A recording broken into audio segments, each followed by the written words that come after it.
হে বাঙালি নেতা, তোমরা প্রত্যেক কথায় কথায় বলো বাংলাদেশকে তোমরা সিঙ্গাপুর বানাবা, মালয়েশিয়া বানাবা, ইন্দোনেশিয়া বানাবা, লন্ডন বানাবা, প্যারিস বানাবা।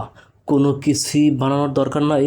তোমরা আমার এই মাতৃভূমি বাংলাদেশকে রাজশাহীর মতো করে দাও।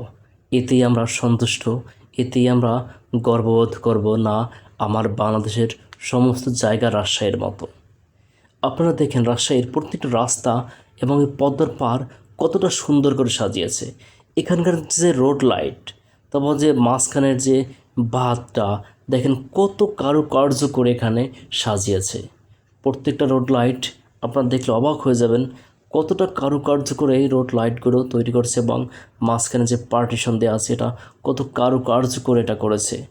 এটা দেখে তারপরেও বাংলার চৌধু নেতারা কীভাবে বলে যে আমি দেশকে মালয়েশিয়া বানাবো, ইন্দোনেশিয়া বানাবো, সিঙ্গাপুর বানাবো। তারা এই রাজশাহীর কথা একবারও মুখ আনতে পারে না যে না, সমস্ত বাংলাদেশকে আমি রাজশাহী বানিয়ে দেব। এটা তো হলো রাজশাহী ইউনিভার্সিটির প্যারিস রোড, বিখ্যাত, সবাই চিনেন, সবাই জানেন। এটার কথা না হয় নাই বললাম। দেখেন এখানে গাছের সমাহার, এখানে গেলে মন জড়িয়ে যায়।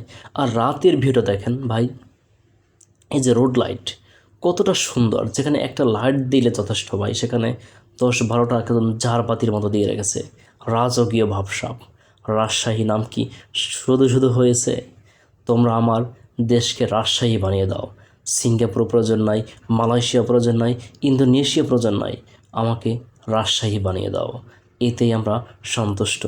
এই রাজশাহীর কিছু ছবি দেখেন, এটা হলো ইউনিভার্সিটির মধ্যে, এটাও ইউনিভার্সিটির মধ্যে, এটা হলো পদ্মা পাড়ের ছবি।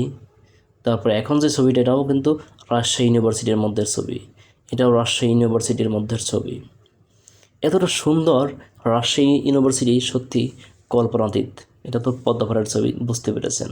যাই হোক, একটাই কথা, আমার বাংলাদেশকে তোমরা রাজশাহী বানিয়ে দাও। কোনো সিঙ্গাপুর, মালয়েশিয়া, ইন্দোনেশিয়া, তারপরে লন্ডন, আমেরিকা প্রয়োজন নাই, আমরা রাজশাহী হতে চাই।